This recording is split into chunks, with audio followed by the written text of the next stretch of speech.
அழகிய தன்மையை உடையவன் எவனோ அவன் அந்தணன். அவர்கள் பிரார்த்தனை எப்படி இருக்கும்னா, என்னுடைய ரொட்டி துண்டை எனக்கு கொடுன்னு இருக்கும். ஆனா ரந்தி தேவன் லெவலுக்கெல்லாம் இல்லை, அவர் வேற லெவல். இன்னைக்கு பசங்கள்லாம் சொல்ற அளவுலயே கேட்டா அது வேற லெவல்ங்கிறாளே ரந்தி. சாமானியன் நம்ம கிட்ட வந்து என்ன தெரியுமா கேட்கறான், என்ன சாமி நீ போய் இதை செஞ்சுக்கிட்டு கேட்கறனா இல்லையா, நீ இருக்கிறத தொலைக்கவும் வேண்டாம், புதுசா ஒன்னை சம்பாதிச்சுக்கவும் வேண்டாம். அந்த வேதங்களை அறிந்தவன் அவனுக்கு தான் பிராமணன் என்கிற பெயர் ஏற்பட்டிருக்கிறது. பிரம்மா பரபிரம்மம் பகவானுக்கு என்ன பெயர் ஏற்பட்டிருக்கு, பிரம்மம்.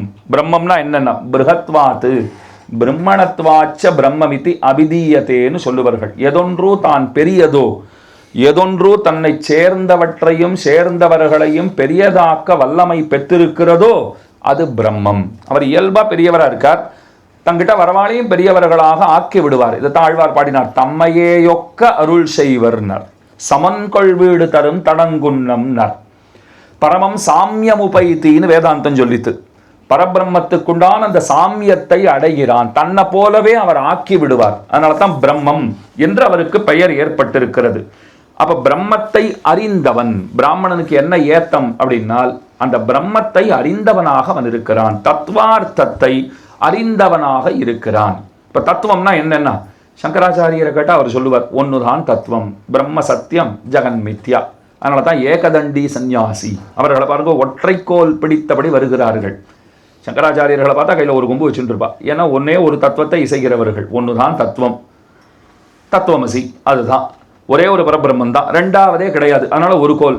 இதே ஸ்ரீவைஷ்ணவ சன்னியாசிகளை ஜீயர்களை நீங்கள் பார்த்தீர்களானால், அந்த ஜீயர் சுவாமிகள், சங்கராச்சாரிய சுவாமிகள்னா கையில் ஒரு கோல் தான் வச்சுட்டு இருப்பார். ஜீயர் சுவாமிகள்னா முக்கோல் பிடிச்சிருப்பா, கையில் 3 கோல்களை பிடிச்சிருப்பா. இதை கொண்டே இவர்களுடைய தத்துவங்களை நாம் புரிஞ்சுட்டுள்ளலாம். ஒரு சாமியாரை பார்த்தோம், அவர் கையில் ஒரு கோல் வச்சுட்டு இருக்காரா 3 கோல் வச்சுட்டு இருக்காரான்னு பார்த்துட்டீங்களானால் அவர்களுடைய கொள்கை என்னங்கிறத நீங்கள் புரிஞ்சுட்டு விடலாம். ஒன்றுதான் உண்மை, மற்ற எல்லாம் பொய்ங்கிறவ ஒரே ஒரு கோல் வச்சுட்டு இருப்பா. 3 தத்துவங்களை இசைந்தவர்கள் 3 கோல்களை ஏந்தி இருப்பார்கள். சித்து அச்சித்து ஈஸ்வரன்கிற 3 தத்துவங்களை இசைகிற சம்பிரதாயம் ஸ்ரீ வைஷ்ணவ சம்பிரதாயம். அதனாலே 3 கோல்களை பிடித்திருக்கிறார்கள். ஏன்னா தத்துவஞானாத்து முக்திஹி, இதை எல்லாரும் ஒப்புக்கொள்கிறோம். இதை சங்கராச்சாரியரும் ஒப்புக்கொள்ளுகிறார், ராமானுஜாச்சாரியரும் ஒப்புக்கொள்ளுகிறார். தத்துவ ஞானம் இருந்தால்தான் முக்திங்கிறதே உண்டாகும். ஆனால் அந்த தத்துவ ஞானம் எதுங்கிறதுல இவர்கள் வேறுபடுகிறார்கள். அது இருக்கட்டும், அந்த பிலாசபிக்கல் டிஃபரன்சஸ் அது இருக்கட்டும். ஆனால் தத்துவஞானம் இருந்தால் தான் மோட்சம். ஞானான் மோக்ஷா, இதை ஒருத்தரும் மறுத்து பேசவே மாட்டார்கள். அஜ்ஞானாத்து சம்சாரா. திரும்ப திரும்ப இங்கே ஏன் வந்து பிறக்கிறோம்னால், ஸ்மிருதி பிரம்ஷாத்து, ஸ்மிருதி நினைவு மழுங்குவதாலே புத்தி நாசம் ஏற்படுகிறது. புத்தி நாசாத்து பிரணஷ்யதி. கீதையில் அதைத்தான் பகவான் தெரிவிக்கிறார். அதனால தான் சம்சாரத்திலே திரும்ப திரும்ப அஜ்ஞானத்தாலே வந்து பிறக்கிறோம். அறிவின்மையாலே இந்த உடலை கொண்டு பல வகை அனனுஷ்டானங்களை பண்ணி விடுகிறோம். அதனாலே திரும்ப திரும்ப இங்கே வருதல்ங்கிறது ஏற்பட்டிருக்கிறது. அதனால தத்துவார்த்தத்தை உள்ளபடி அறிந்தவன் பிராமணன். அதுக்கு தான் சொல்றா, ஒரு வேர்ச்சொல் இருக்கு, பிருகு அப்படிங்கிற அந்த வேர்ச்சொல்லிலிருந்து இந்த வார்த்தையானது தோன்றி இருக்கிறது. அந்த வேர்ச்சொல் எதை குறிக்கும்னா, வளர்தலை, விரிவடைதலை, அதற்கு மேலே பெருகுவதை அது குறிக்கிறது. இப்ப பிராமணன்கிறவன் என்னன்னா, பகவானோடும் வேதங்களோடும் தொடர்பு உடையவனாக இருக்கிறான். இது ஒன்று. எவனால் எங்கும் நல்லறிவு வளர்கின்றதோ அவன் பிராமணன். அவனுடைய வேலையே என்னன்னா, யாவருக்கும் நல்லறிவை நல்குவது என்பது அவனுடைய தலையாய கடமை. அதற்கு மேலே அந்தணர்களை பற்றி சொல்லும் போது, அந்தணர்னு தமிழில் ஒரு வார்த்தை சொல்றோம் இல்லையா பிராமணர்களே, அதை தன் அன் அந்தணன் என்று சொல்லுவார்கள். அழகிய தன்மையை உடையவன் எவனோ அவன் அந்தணன். தன்மை அப்படின்னா கிருபையை சொல்லும், கருணையை சொல்லும். நல்ல கருணையாலே நிரம்பி இருக்கிறவன் எவனோ அவன் அந்தணன். அந்தணன்கிறவனுக்கு இருக்கிற இயல்பான ஒரு குணம் என்னன்னா, எல்லோருக்காகவும் வேண்டுகிறவன். சர்வே ஜனாஹா சுகினோ பவந்து லோகா சமஸ்தாக சுகினோ பவந்து. இது முதல் பிரமாணம். சில மதங்களிலே அவர்கள் பிரார்த்தனை எப்படி இருக்கும்னா, என்னுடைய ரொட்டி துண்டை எனக்கு கொடுன்னு இருக்கும். நல்லா கவனிச்சு பாருங்க. பக்கத்தில் இருக்கிறவனை பற்றிலாம் அவன் கேட்கவே மாட்டான். அவனுக்கு கொடுத்தா கொடு, கொடுக்கலன்னா விடு, அது அவனுக்காச்சும் உனக்காச்சும் ஓம்பாடு அவன் பாடு. நீ என்ன கேட்குறேன்னா, என்னுடைய பிரெட்டு அதை எனக்கு கொடு, இப்படியே பிரார்த்தனை பண்ணுகிறார்கள். நம்முடைய வைதிக சனாதன தர்மத்தில் பிரார்த்தனை எப்படி இருக்குன்னா, எனக்கு இல்லைன்னா பரவாயில்ல அவனுக்கு கொடுன்னு இருக்கு. ரந்தி தேவருங்கிற பெரியவர், பாகவதத்தில் அவரை பற்றி ரொம்ப வசதியாக ஒரு கதை வருகிறது. அந்த ரந்தி தேவர் பெரிய அரசராக வாழ்ந்தவர். ஆனால் தாம் பெரிய அரசன்கிற அந்த கர்வத்தை தன்னுடைய தலைக்கு ஏற்றிக்கொள்ளாதவர். தான தர்மங்களை பண்ணிட்டே இருந்தால் எங்கே பெரிய ராஜாவாக இருக்கிறது, எல்லாம் பொழுது ஒரு நாயகமாய் ஓட உலகுடன் ஆண்டவர் கரு நாய் கவர்ந்த காலர் சிதகிய பானையர் பெருநாடு காண இம்மையிலே பிச்சதாம் கொள்வர் திருநாரணந்தாள் காலம் பெற சிந்தித்து இம்மினோன்னு நம்மாழ்வார் பாடினார். எல்லாம் ஒரு க்ஷணத்திலே போடும் நம்ம கையை விட்டு. மா குரு தன ஜன யௌவன கர்வம் ஹரதி நிமேஷாத்து காலசர்வம்னு சங்கர பகவத்பாதர் பாடினார். ஒரு க்ஷணத்தில் எல்லாம் கையை விட்டு போடும். அதனால எதை பற்றியும் நீ கர்வம் கொள்ளாதே. இந்த ரந்தி தேவர் அதை பற்றிலாம் கவலைப்படலை. அவர் தான தர்மங்கள்லாம் பண்ணிட்டே இருக்கார், எல்லாம் செலவழிஞ்சு போச்சு, அவர் கவலைப்படலை. இது புரியறதுக்கு உங்களுக்கு ஒரு விஷயம் சொல்கிறேன். ஒரு 100 ரூபாய் பேக்கெட்டில் போட்டுன்னு போனேன், எங்கேயோ விழுந்துருத்து. வருத்தப்படுவேனா வருத்தப்பட மாட்டேனா? நிச்சயம் வருத்தப்படுவேன், ரொம்ப அழுதேன். அடுத்த நாள் திரும்பி அதே போல் 100 ரூபாய் வச்சுட்டு அப்பப்போ தொட்டு பார்த்துக்கிறேன், பத்திரமா இருக்குன்னு. வழியில் யாரோ ஒருத்தர் வந்தார், 2 நாளாக சாப்பிடவே இல்லை, ஆனால் சாப்பிடணும் போல் இருக்குது, பசி எடுக்கிறது, கையில் ஒன்றும் இல்லைன்னார். 100 ரூபாய் அவர்கிட்ட கொடுத்தேன்னா போய் சாப்பிடுங்கன்னு சொன்னேன். வருத்தப்படுவேனா? நேற்றுக்கும் 100 ரூபா தொலைஞ்சு போச்சு, இன்றைக்கும் என்னை விட்டு 100 ரூபா தொலைஞ்சு போயிருக்குன்ற சென்ஸ் ஒருத்தர் கொடுத்துருக்கேன்னு வச்சுக்கோங்க. ஆனால் நேற்றைக்கு உண்டான துயரம் இன்றைக்கு இல்லை, இன்றைக்கு மகிழ்ச்சி ஏற்படுகிறது அல்லவா? இதைத்தான் இந்த இடத்துல நாம் புரிந்து கொள்ள வேண்டும். அதனால் என்ன மகிழ்ச்சி ஏற்படுகிறதுன்னு சொன்னால், ஒரு நல்ல காரியங்களை நாம் செய்கிறோம்னு சொன்னால் அதனாலே நமக்கு மகிழ்ச்சி ஏற்படுகிறது. ரந்தி தேவருக்கு மகிழ்ச்சி ஏற்பட்டது. எல்லாம் கைவிட்டு போனாலும் அவர் கவலைப்படலை. இருந்தாலும் அவர் பெருமானிடம் என்ன வேண்டுவார்னு சொன்னால், இதை கர்ணன் தெருவில் சொல்கிறது ரொம்ப சரியாக இருக்கும். அவர் சொன்னார், யார் வந்து கேட்டாலும் இல்லைன்னு சொல்லாதபடிக்கு நான் இருக்க வேண்டும். அந்த மாதிரி வரவா என்கிட்ட என்னிடம் அதையே கேட்டு பெற்று செல்ல வேண்டும். கர்ணன் உண்மையிலே அப்படி இருந்தாரான்னு பெரிய குறிப்புகள் எல்லாம் தெரியல, ஓரளவு இருந்தார். ஆனால் மிகைப்படுத்தப்பட்டதுங்கிறது ரொம்ப அதிகமாக போயிடுத்து அவர் விஷயத்தில். அவர் ஓஹோன்னு உத்தமனாக காண்பிச்சுட்டா. அவரை ஓஹோன்னு அதமனாவும் காட்ட வேண்டாம், ஓஹோன்னு உத்தமனாவும் காட்ட வேண்டாம். அது நடுவு நிலையில் காட்டினா அந்த படம் நம்ம பார்க்குற போல இருந்திருக்காது. அதனால் கொஞ்சம் மிகப்படுத்தி காட்டிவிட்டான்னு வச்சுக்கோங்க. ஆனால் அவர் கொடுத்துருக்கார். இந்திரன் வந்து கேட்ட உடனே கவச்ச குண்டலங்களை எல்லாம் கழற்றி கொடுத்துருக்கார். குந்தி தேவிக்கு வார்த்தை சொல்லியிருக்கார், எல்லாம் நடந்திருக்குன்னு வச்சுக்கோங்க. ஓரளவு ஒப்புக்கொள்ளலாம், அதில் ஒன்றும் சந்தேகம் இல்லை.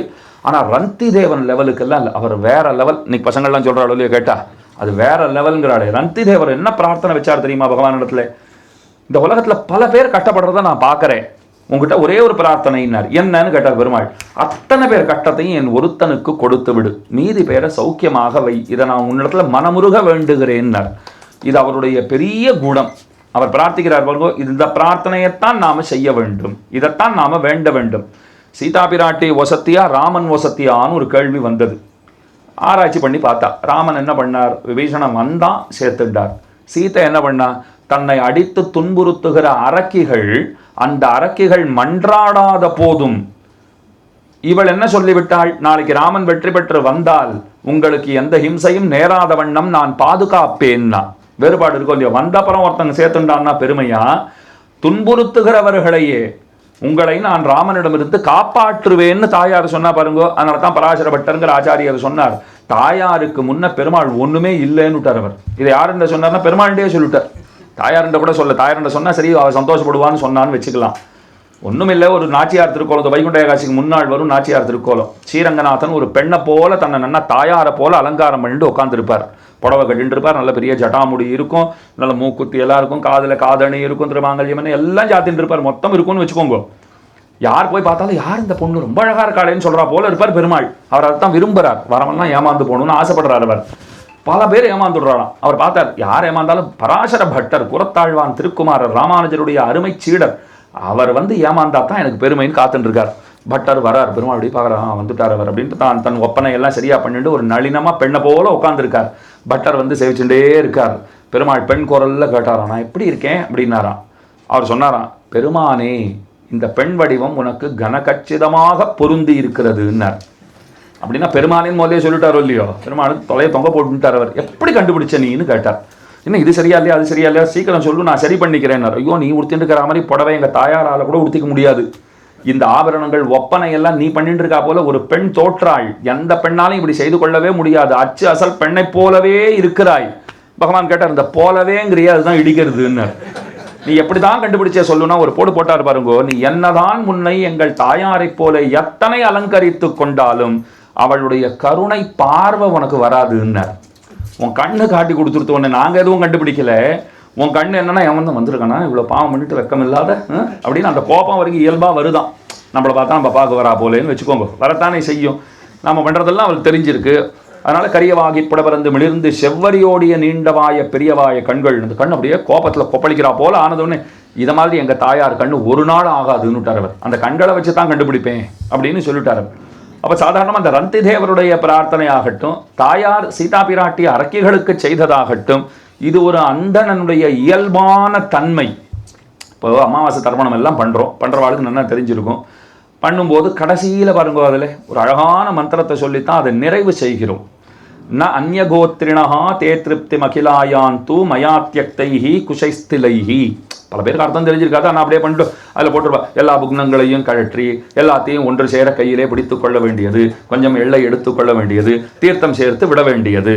அதில் என்ன சொல்லியிருக்கோம் அந்த ஸ்லோகத்தில் அப்படின்னா, எவ்வவர்களுக்கு இதை போல இந்த எள்ள கொண்டு தற்பிப்பதற்கு தகுதியானவர்கள் உரியவர்கள் சந்ததியினர் இல்லையோ, நல்லா கவனிச்சு பாருங்க, அவர்களுக்காகவும் சேர்த்து அதில் இந்த வருணத்தை சேர்ந்தவன், இந்த பிராமண வருணம், க்ஷத்ரிய வருணம், வைசிய வருணம், சூத்ர வருணம் ஒன்றுமே கிடையாது. நல்லா கவனிக்கணும். பிராமண வருணத்தவர்களை சேர்ந்தவர்களுக்கு மாத்திரம் அதெல்லாம் கிடையவே கிடையாது. அவன் எந்த வருணத்தை சேர்ந்தவனாக இருந்தாலும் சரி, எந்த கோத்திரத்தை சேர்ந்தவனாக இருந்தாலும் சரி, அவன் பொருட்டு இந்த திலதர்ப்பணத்தை செய்வதற்கு உரியவர்கள் சந்ததியினர் இல்லைன்னு சொன்னால் அவர்களுக்காகவும் சேர்த்து இந்த தர்ப்பணத்தை நான் செய்கிறேன்னு சொல்லிட்டு அவர்களுடைய ஒரு நற்கதிக்காகவும் வேண்டி செயல்படுகிற செயலாற்றுகிற ஒரு பரந்த மனப்பான்மை கொண்டவன் யாருன்னு கேட்டால் அந்த பெருமை பிராமணனுக்குத்தான் வாய்த்திருக்கிறது. அதனால தான் அந்தணன்கிறவன் அழகியதான அந்த கிருபையை தன்னிடத்திலே கொண்டவன். ஆழ்வார்கள் பல பாசுரங்களில் பகவானை அந்தணன்னு குறிப்பிடுறார். அதுக்கு வியாக்கியானங்கள் என்ன அர்த்தம் காண்பிச்சானா, பகவான் பரிசுத்தன்கிற அர்த்தத்தை காண்பிச்சேன். சாதாரணமாக பிராமணர்கள்னு சொன்னாலே நாம் ஒரு பொது இடத்துல ஒரு தப்பை பண்ணுறோன்னு வச்சுக்கோங்களேன், சாமானியன் நம்மக்கிட்ட வந்து என்ன தெரியுமா கேட்குறான், என்ன சாமி நீ போய் இதை செஞ்சுக்கிட்டு கேட்குறனா இல்லையா? அப்போ அடிப்படையில் அவன் ஒன்றை நம்ம இடத்துல எதிர்பார்க்கிறான். அவன் மனத்திலே ஆழமாக ஒரு விஷயம் வேரூன்றி இருக்கிறது. இவர்கள் தூய்மையானவர்கள், தூய்மையானவர்கள், உள்ள தூய்மை புற தூய்மை இரண்டிலும் சிறந்தவர்கள். ஒரு வாட்டி நான் துவாரகை அடிக்கடி போயிருக்கேன். ஒரு தடவை போயிருந்தப்போ வரிசையில் காத்தால இந்த சுப்பிரபாதம் மங்கள ஆரத்தின்னு சொல்லுவாள், அது சேவிக்கணும்னு போனேன். நான் தங்கியிருக்கிற இடத்துல நன்னா தீர்த்தம் ஆடிட்டு நல்லா 12 திருமண் காப்பெல்லாம் போட்டுட்டு, திருமணி தாவடங்கள் தாமரமணி மாலையெல்லாம் நல்லா போட்டுட்டு, நல்லா பட்டு வேஷ்டியெல்லாம் கட்டிட்டு அந்த வரிசையில் போய் நின்றுட்டு சகஸ்ரநாமம் சொல்லிட்டு இப்படி பெருமாளை போய் சேவிப்போம், இன்றைக்கி ஒரு நாள் வந்திருக்கோன்னு நின்றுட்டு இருந்தேன். கூட்டத்தை அப்படி எட்டி பார்த்தா முன்னாடி நிற்கிற ஒருத்தன் கூட குளிச்சுட்டே வரல.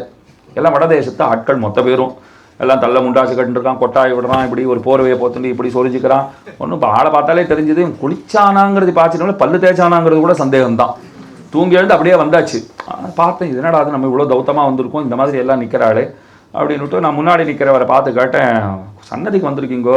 உடனே அவன் என்ன பண்ணால் அங்கே ஓரமாக இருக்கிற டீ கடையில் போனால் நல்லா எச்ச பண்ணி டீயை குடித்தா அங்கேருந்து வந்து திரும்பவும் நின்றுட்டான். நாம் ஒன்று இப்படி நகர்ந்துக்கிறது அப்படி நகர்ந்துக்கிறது என்ன பண்ணாலும் அதெல்லாம் ஒன்று நகர முடியாது அந்த கூட்டத்தில்னு வச்சுக்கோங்க. நம்ம படலனாலும் அவன் வந்து பட்டுட்டு தான் போவா. சரி, சந்நிதி வாசல் பெருமாள்கிட்ட வந்தாச்சு, இதில் என்ன இருக்குன்னு நின்றுட்டு இருந்தேன். அவர்கிட்ட ஒரு மெதுவாக கேட்டேன், கொஞ்சம் பேச்சு கொடுத்தோடனே ஒரு தைரியம் வந்தோடனே கேட்டேன், பெருமாள் சேவைக்கு வரீங்க, கொஞ்சம் குளிச்சுட்டு வரக்கூடாதா அப்படின்னு கேட்டேன் நான். அவர் சொன்னார், இன்றைக்கி தான் வந்தீங்களா, நீங்கள் ஊருக்கு நேற்று வந்தீங்களா? நான் நேற்றுக்கு வந்தேன், இப்போ தான் சேவைக்கு வந்திருக்கேன். எப்போ வரைக்கும் இருப்பீங்கோ அப்படின்னார். மத்தியானம் இங்கேருந்து கிளம்பணும், இங்கேருந்து பேட் துவாரக்கு போயிட்டு இன்னொரு இடம் போகணும் அப்படின்னேன். அவர்கிட்ட கேட்டேன், நான் 30 வருஷமாக இப்படி தான் வந்துட்டுருக்கேன். என்ன நீ இன்றைக்கி வந்துட்டு கிளம்பி போகிறேன், நான் 30 வருஷமாக காத்தால் தூங்கி எழுந்தேன்னா நேரம் வந்து நிற்கிறது இந்த மங்களா சேவைக்கு தான். இவனை சேவிச்சுட்டு தான் பல் தேக்கவே போவேன் நான். இதை 30 வருஷமாக நான் பண்ணிட்டு இருக்கேன். இதில் அவனுக்கே பிரச்சனை இல்லை, உனக்கு என்ன பிரச்சனைன்னு கேட்டார். ஒரு நாள் வர உனக்கு என்ன பிரச்சனை, இங்கேயே நிற்கிற அவனுக்கு ஒரு பிரச்சனையும் இல்லை. ஏன்னா ஒரு நாள் அவர் கேட்டதில்லை. இப்போ அப்படி எனக்கு முன்ன பேசின சுவாமி போச்சு அழகாக ஒரு வார்த்தை சொன்னார் பாருங்க, நீங்கள் புதுசாக எதையும் பண்ண வேண்டாம், இருக்கிறத பண்ணாலே போதும். நல்ல வேலை அந்த ஒரு வார்த்தை கேட்கறதுக்காக நான் வந்துட்டேன். ஒரு 10 நிமிஷம் முன்னையாவது வரணும்னு ஆசைப்பட்டேன். நான் முன்னாடி ஒருத்தர் பேசுகிறார், நாம் இருந்து ஒரு 10 நிமிஷம் கேட்டால் நமக்கு பேசுறதுக்கும் ஒரு சில பாயிண்ட்ஸ் அதுலேருந்து கிடைக்கும் நிச்சயமாக. அழகாக ஒரு வார்த்தை சொன்னார், இப்போ கிடச்சது பாருங்க, நீங்கள் புதுசாக எதையும் பண்ண வேண்டாம், உள்ளதை பண்ணினா போகிறோம். அதைத்தான் அவர்களுக்கும் பகவான் சொல்லியிருக்காரு. நீ குளிச்சுட்டு வரையா சந்தோஷம், ஆனால் குளிச்சுட்டு போக வேண்டியிருக்கு, அதனால் நான் போலேன்னு ஒருத்தன் சொன்னான்னு வச்சுக்கோங்களேன், நீ பரவாயில்ல வாங்குறார் பெருமாள். விபீஷணன் வந்தான் பெருமான் இடத்துல, விபீஷணன் குளிச்சுட்டுலாம் வரல, அப்படியே வந்துட்டான். சேர்த்துக்கொள்வதற்கு முன்பு ராமன் தோவரன் தீர்த்தமாட்டு வரேன் குளிச்சுட்டு வந்து அவன் கையை பிடிச்சுட்டார். என்னப்பா அது, அவன் உங்ககிட்ட வந்திருக்கான், நீ தெய்வம், அவன் தொண்டன், அவன் தானே குளிச்சுட்டு வரணும்னால் ஆச்சாரியர்கள் வியாக்கியானம் பண்ணாங்க. இவர் இக்ஷ்வாக்கு குலத்தில் பிறந்தவன், ஆச்சாரம் எல்லாம் நன்னா வசிஷ்டர் இடத்துல நன்னா படித்தவர். அவர் ராட்சச குலத்தில் பிறந்தவர், அவருக்கு ஒன்றும் பெருசாக ஆச்சாரம் எல்லாம் தெரியாது.